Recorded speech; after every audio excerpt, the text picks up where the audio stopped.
Hello, my amazing friends. Today, I have something truly special for you.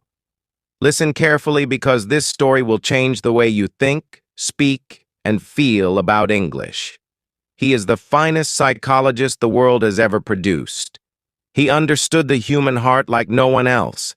You must have heard about Romeo and Juliet, Hamlet, Macbeth, and Othello. These are not just stories, they are mirrors of life, love, power, betrayal, ambition, everything that makes us human, he captured in his words. His influence is so great that English itself would not be the same without him. Many words, phrases, and ideas we use today came from his brilliant mind. But how did he become William Shakespeare, the greatest writer in history? He was not born into a rich or powerful family. He did not go to a grand university. Yet he became the most famous name in literature. So, if you are learning English today, if you struggle with words, if you wonder how to express yourself, this story is for you.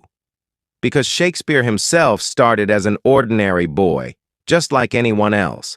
This is a story of struggle, passion, and unstoppable creativity. So, sit back, listen carefully, and enjoy. This will not only improve your English listening skills, but also fill you with inspiration. It was a cold April day in the year 1564. In a small English town called Stratford-upon-Avon, a baby boy was born. His parents, John and Mary Shakespeare, held him close, never knowing that their son would one day change the world. His name was William Shakespeare. Stratford-upon-Avon was not a big city. It was a quiet town with narrow streets, wooden houses, and a river flowing gently through it. People lived simple lives, working as farmers, traders, and craftsmen. William's father, John Shakespeare, was a glove maker. He made fine leather gloves and sold them in the town market. He was a hard-working man, respected in the community. His mother, Mary Arden, came from a wealthy farming family. She was kind, strong, and full of love for her children. William was the third of 8 children. The house was always noisy with laughter, chatter, and the sounds of daily life. But William was different. He was curious. He observed everything. He listened to how people spoke, how they laughed, how they cried. He didn't know it yet, but this curiosity would one day make him the greatest playwright of all time. In those days, there were no televisions, no phones, no internet. People entertained themselves with stories. Traveling actors would come to town and perform plays in the streets. Young William would watch in amazement, his eyes wide with excitement. He loved listening to old legends, folk tales, and heroic stories from history. Each story made his imagination stronger. At the age of 7, William started school. The school was a small, simple building with wooden benches and a strict teacher. But what he learned there would shape his destiny. He studied Latin, history, poetry, and literature. Latin was the language of scholars, and young William became quite good at it. He read the great stories of ancient Rome and Greece. He discovered writers like Ovid, Plutarch, and Virgil. Their words stayed with him, inspiring his future plays. But William wasn't just a bookworm. He loved nature. He would walk through the green fields, watch the river, and listen to the sounds of birds. He played with his friends, ran through the streets, and enjoyed life like any other boy. Yet, there was something inside him, a deep hunger for words, stories, and meaning. Just when life seemed normal, trouble struck. William's father, once a respected businessman, started facing financial problems. He had borrowed money for his business, but things were not going well. This meant the family had less money. It was a difficult time. There were even days when they struggled to buy food. William saw the stress in his father's eyes, the worry in his mother's voice. He knew that life was uncertain, but instead of feeling hopeless, he observed everything. He felt every emotion deeply. He learned that life is full of ups and downs, something he would later write about in his plays. Even as a child, William had a special way with words. He would make up little poems and rhymes. He loved to act, to play roles, to entertain his friends with stories. But no one in Stratford-upon-Avon knew that this young boy would one day write the most famous plays in the world, for now he was just William, the boy with big dreams. But those dreams were about to take him far, very far. William Shakespeare was growing up fast. By the time he turned 14, he had already read many books, listened to hundreds of stories, and watched traveling actors perform in his small town. But life was not easy. His father's financial troubles were getting worse. The once respected businessman was now struggling to pay debts. His family, which had lived in comfort, was now facing tough times. Young William saw it all. He saw how quickly life could change. He understood that nothing in life was permanent. Not money, not status, not even happiness. But instead of feeling hopeless, he became more observant, thoughtful, and creative. And then, something happened that changed his life forever. By the time William turned 18, he was no longer a boy. He was a young man, and like many young men, he fell in love. Her name was Anne Hathaway. She was a beautiful, intelligent, and independent woman. But there was something unusual about their love story. Anne was 26 years old, 8 years older than William. In those times, it was uncommon for a younger man to marry an older woman. But love doesn't follow rules, and William was deeply in love with Anne. However, something unexpected happened. Anne Hathaway became pregnant before they were married. This was a big deal in those days. Society was very strict about such matters, and a child born outside of marriage would bring shame to both families. So William and Anne had to get married quickly. In November 1582, at just 18 years old, William Shakespeare married Anne Hathaway. He was still a young man trying to find his way in life, and now he was about to become a father. 6 months after the wedding, Anne gave birth to their first child, a baby girl named Susanna. 2 years later, in 1585, Anne gave birth to twins, a boy, Hamnet, and a girl, Judith. At just 21 years old, William Shakespeare was a husband and a father of 3 children. Life was moving fast. But there was one problem. How would he support his family? His father's business was still struggling, and William had no stable job. He knew he had to find a way to make money. But what could he do? He had no interest in working as a glove maker like his father. He had no land, no title, no fortune. But he had words. He had stories. He had a burning desire to create. The mysterious lost years, 1585 to 1592. This was the period of Shakespeare's life that historians call the lost years, because no one knows exactly what he did during these 7 years. There are no records of him working in Stratford, and no one knows for sure how he survived. But there are some theories. 1. Some say he became a school teacher. Since he was well educated, he might have worked as a private tutor for a rich family.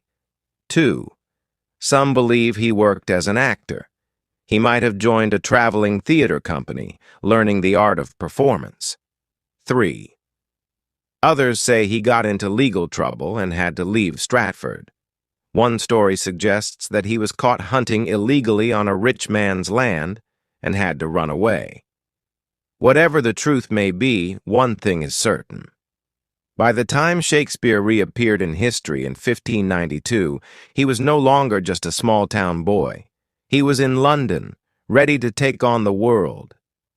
London, in the late 1500s, was a city full of energy, ambition, and opportunity. It was the heart of England's theater scene, filled with actors, writers, and poets all competing to make a name for themselves. Shakespeare arrived in London with no money, no connections, and no experience. But he had something more powerful: talent, determination, and an unstoppable passion for storytelling. He began working as an actor in small theater groups. He studied everything: the way people spoke, how they moved, how they expressed emotions, and soon he started writing his own plays. At first, he wrote simple, entertaining plays to make people laugh. But as time passed, he realized he could do more.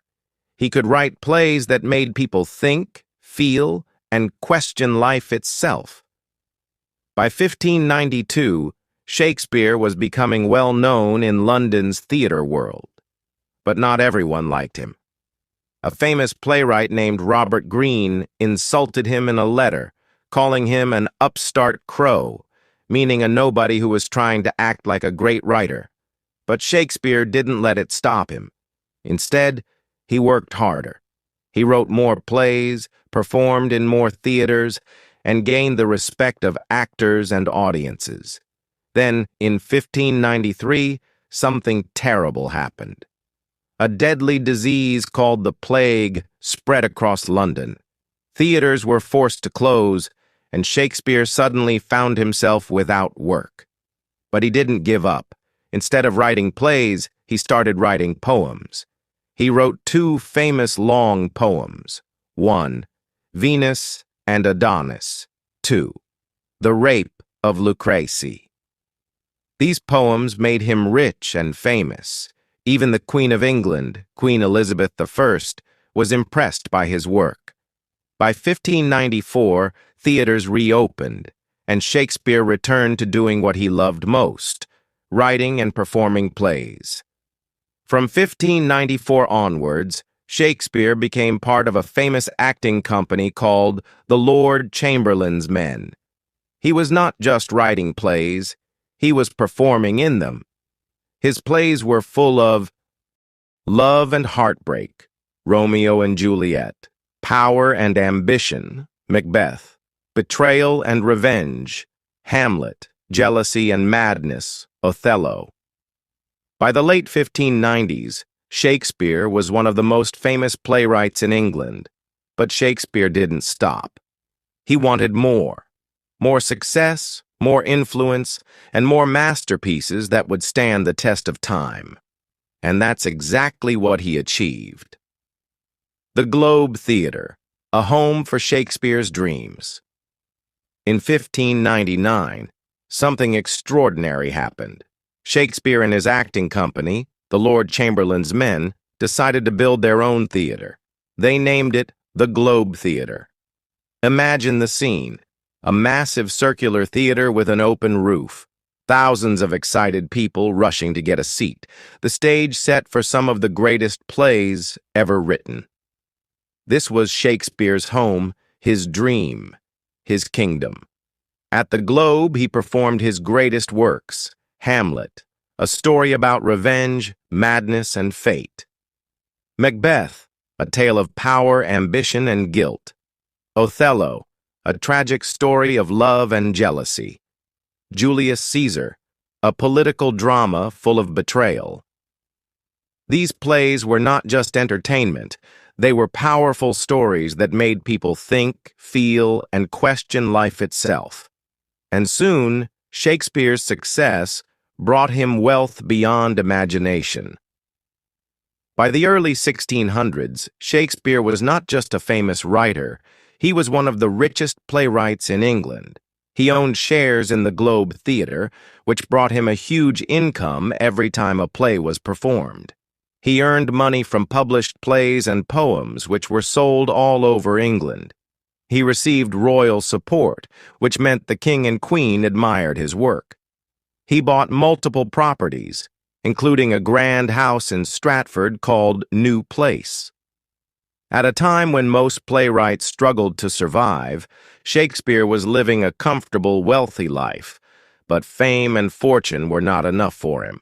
He wanted something bigger. In 1603, a historic event changed everything. Queen Elizabeth I, who had supported Shakespeare, died. Her successor was King James I. At first, no one knew if the new king would appreciate theater, or if he would close the theaters forever. But Shakespeare didn't have to worry. King James loved his work. In fact, he loved Shakespeare's plays so much that he personally invited Shakespeare's acting company to perform for him. And then, something incredible happened. King James gave Shakespeare's company a royal title. They were now called the King's Men. This was the highest honor a playwright could receive. It meant they were official actors of the royal court. They were protected and supported by the king himself. They would perform in front of the most powerful people in England. Shakespeare had gone from being a glovemaker's son to the most celebrated playwright in England's history. Between 1603 and 1611, Shakespeare wrote some of his most famous and deepest plays. These were not just stories, they were reflections of life, power, love, and loss. King Lear, a heartbreaking story of a father's betrayal. Macbeth, the dark tale of ambition and destruction. The Tempest, a magical story of forgiveness and new beginnings. His writing became darker, more emotional, and deeply philosophical. Because Shakespeare was changing, he was growing older. He had seen fame, fortune, betrayal, and loss. His plays became more personal, and his characters felt more real than ever before. By 1611, Shakespeare had achieved everything he had ever dreamed of. He was famous, he was rich, he was respected by kings and nobles. William Shakespeare had lived a life beyond imagination. He had gone from a small-town boy in Stratford to the most famous playwright in history. He had written tragedies, comedies, and histories that changed the way people thought about life, love, power, and fate. He had performed for kings and queens and became one of the richest and most respected men of his time. In 1613, Shakespeare made a decision that surprised everyone. He retired. For years, he had lived in London, writing, acting, and directing plays. But deep inside, he missed home. He missed the quiet streets of Stratford. He missed the green fields and rivers. And most of all, he missed his family. So, he packed his things and returned to New Place, his grand house in Stratford. Here, he planned to spend the rest of his life in peace. He would wake up early in the morning and walk around his gardens, enjoying the beauty of nature. He would sit by the fireplace, reading books and thinking about the life he had lived. He would spend time with his daughters, Susanna and Judith, talking about life, love, and the future. Sometimes visitors from London would come to see him, asking for his advice on plays and poetry. But even though he had retired, his mind was still full of stories. People say that even in his final years, he would sit for hours, lost in his thoughts, whispering words of poetry to himself. In 1616, something unexpected happened. One day, Shakespeare attended a dinner party with his friends. It was a joyful evening. Laughter, wine, and conversation filled the room. But soon after, Shakespeare fell ill. Some say it was a fever. Some say it was a disease caught from the cold weather. No one knows for sure. But within days, his health declined rapidly. His family and friends gathered around him, knowing that the greatest writer in history was leaving this world. On April 23, 1616, at the age of 52, William Shakespeare breathed his last breath. The world had lost a genius, but his words would never die. Before his death, Shakespeare wrote a few lines that would be his final words to the world. He knew that after his death, people might move his body from his grave. So he wrote an epitaph, a short poem warning anyone who tried to disturb his rest. Good friend, for Jesus' sake forbear to dig the dust enclosed here. Blessed be the man that spares these stones, and cursed be he that moves my bones. Even in death, his words were powerful and eternal. When Shakespeare died, Stratford fell silent. People gathered at Holy Trinity Church, the place where he was baptized as a baby, to say their final goodbyes. The church was filled with people, actors, writers, family, friends, and simple townsfolk who had known him since childhood. Tears were shed, prayers were whispered, and his body was laid to rest in the very town where he was born. No grand monuments, no golden tombs, just a simple grave marked with his own words. But little did the world know, this was just the beginning of his legacy. Shakespeare's body may have been buried, but his words refused to die. His plays continued to be performed. His books continued to be read. His name continued to be spoken. Years passed, then decades, then centuries. And yet, Shakespeare remained alive in the hearts of people across the world. His works were translated into every language on earth. His stories inspired millions of writers, filmmakers, and poets. His words became a part of everyday speech with phrases like, "to be or not to be," "all the world's a stage," "a rose by any other name would smell as sweet." His life was a proof that words have power, power to inspire, power to heal, power to change the world. Even today, over 400 years later, Shakespeare is still everywhere. His plays are performed in theaters across the world. His books are studied in schools and universities. His words appear in movies, songs, and speeches, because Shakespeare understood human nature better than anyone else. He wrote about love, betrayal, ambition, jealousy, fate, and dreams, things that every human being can relate to. He showed us that love can be beautiful, but also tragic. Romeo and Juliet. Power can corrupt even the strongest hearts. Macbeth. Betrayal can come from those closest to us. Julius Caesar.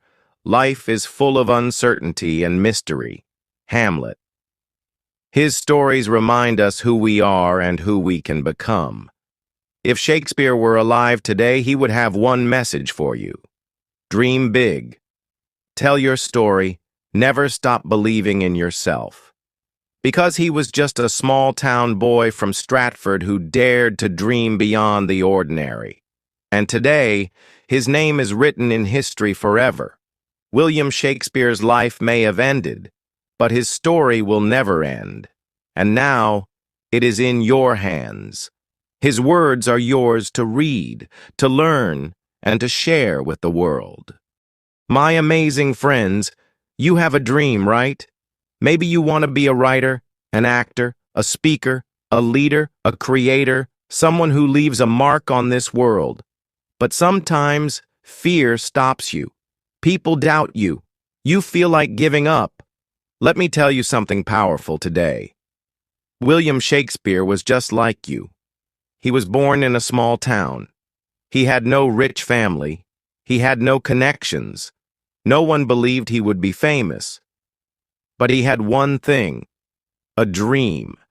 And that dream changed the world. Now it's your turn. You have a fire inside you. You have a story to tell. You have a voice that matters. Don't let fear stop you. Don't let people tell you you can't do it. Because the truth is, You can. You are stronger than you think. You are greater than you believe. You are one step away from changing your life forever. So, my friends, never stop chasing your dream. Start today. Work hard. Never give up. And one day, just like Shakespeare, your name will be remembered. Now, if this story inspired you even a little bit, then like this video so I know you felt the power of this message. Comment below. Tell me what's your dream.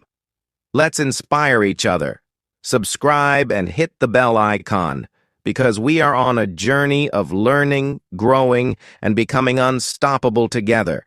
My amazing friends, your future is waiting for you. Go and make history. And always remember, it is not in the stars to hold our destiny, but in ourselves. William Shakespeare. And maybe, just maybe, you are the next great storyteller the world is waiting for. See you in the next video. Stay inspired. Stay unstoppable.